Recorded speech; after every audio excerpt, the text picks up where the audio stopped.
Guys इस video में हम पढ़ने वाले हैं टैक्स के रेट्स जो एप्लीकेबल हैं फॉर द असेसमेंट ईयर 2020-21। मतलब जितने भी लोग 2020 में एग्ज़ाम्स देंगे सीएस के या फिर सीए के for the June 2020 for the दिसंबर 2020, तो उनके लिए ये यूज़फुल वीडियो है। तो ये वीडियो फुली अपडेटेड वीडियो है, जो भी टैक्स रेट्स हैं उस फुली अपडेटेड हैं for the assessment year 2021। Okay, so tax rates पढ़ने के पहले सबसे पहले मैं आपको एक्सप्लेन करना चाहूँगा स्टेटमेंट ऑफ टोटल इनकम। इसमें जो मेन चीज़ है वो ग्रॉस टोटल इनकम और नेट टैक्सेबल इनकम, ये दो टर्म इम्पॉर्टेंट हैं आगे चीज़ें समझने के लिए। दैट इज़ वाई मैं आपको ये टेबल एक्सप्लेन कर रहा हूँ। So statement of total income में आता है सारे 5 हेड्स के income: income from salary, income from house property, profit and gains from business and profession, capital gains, income from other sources.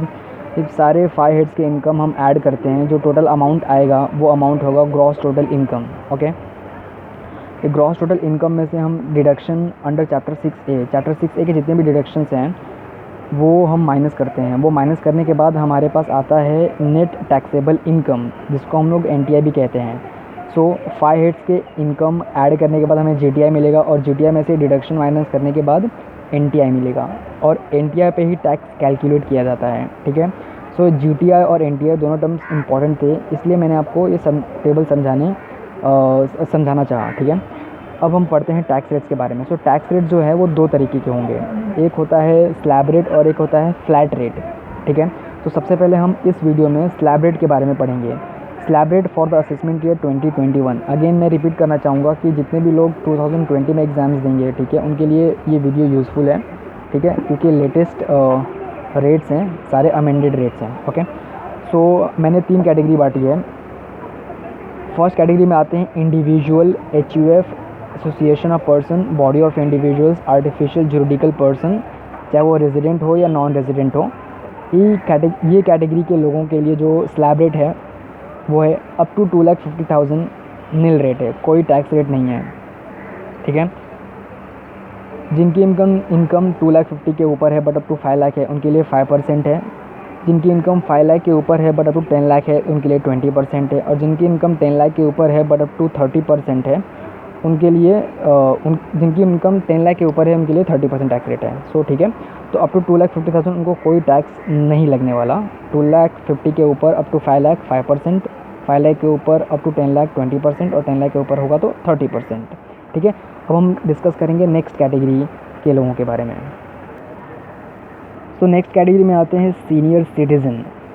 तो प्रीवियस ईयर में, ठीक है, आई रिपीट, प्रीवियस ईयर में जिसकी एज 60 ईयर्स या उससे ज़्यादा हो और वो रेजिडेंट हो, तो उन कैटेगरी के लोगों के लिए गवर्नमेंट ने थोड़ा सा रिलीफ दिया हुआ है। तो अप टू 3 लाख उनको कोई टैक्स नहीं लगने वाला। 3 लाख के ऊपर अप टू 5 लाख 5% लगेगा, 5 लाख के ऊपर अप टू 10 लाख 20%, और 10 लाख के ऊपर गया तो 30%। तो बाकी सब सेम है। ठीक है, बस 3 लाख तक उनको कोई टैक्स नहीं है, ये उनके लिए रिलीफ है।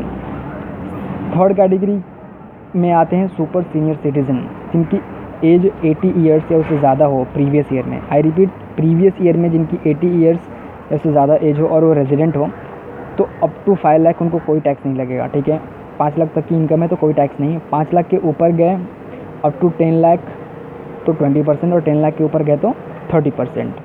ठीक है, अब हम डिस्कस करेंगे सरचार्ज के बारे में। सरचार्ज होता क्या है? सो बेसिकली सरचार्ज जो होता है वो होता है टैक्स के ऊपर टैक्स। मतलब हमने टैक्स कैलकुलेट कर लिया ये स्लैब रेट के हिसाब से, और वो जो टैक्स अमाउंट आएगा उसके ऊपर लगता है सरचार्ज। लेकिन सरचार्ज लगता कब है? तो सरचार्ज की एप्लीकेबिलिटी देखने के लिए हमें देखना पड़ेगा NTI, तो नेट टैक्सेबल इनकम।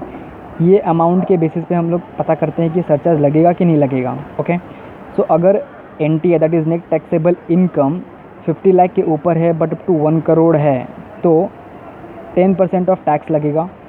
1 करोड़ के ऊपर है बट अप टू 2 करोड़ है NTI, तो 15% ऑफ टैक्स लगेगा।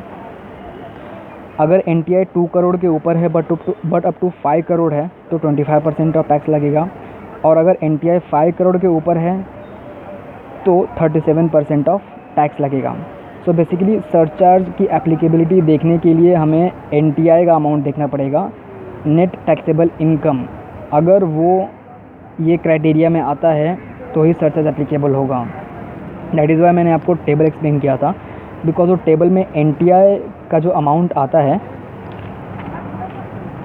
टेबल में जो NTI का अमाउंट आता है, इसके बेसिस पे सरचार्ज की एप्लीकेबिलिटी देखते हैं। ओके, सो इसको याद करने का सबसे इजी तरीका है आपको 10%, 15%, 25%, 37%, ये अलग से रेट याद रख लीजिए, और उसके बाद ये अलग से याद रख लीजिए, और उसके बाद दोनों को आप जॉइन करके याद रख सकते हैं। ओके, तो 10, 15, 25, 37%, देन 50 लाख के ऊपर अप टू 1 करोड़, 1 करोड़ के ऊपर अप टू 2 करोड़, 2 करोड़ के ऊपर up to 5 crore, and 5 crore के ऊपर। ठीक है, सो नेक्स्ट वीडियो में हम डिस्कस करेंगे फ्लैट रेट के बारे में। ओके।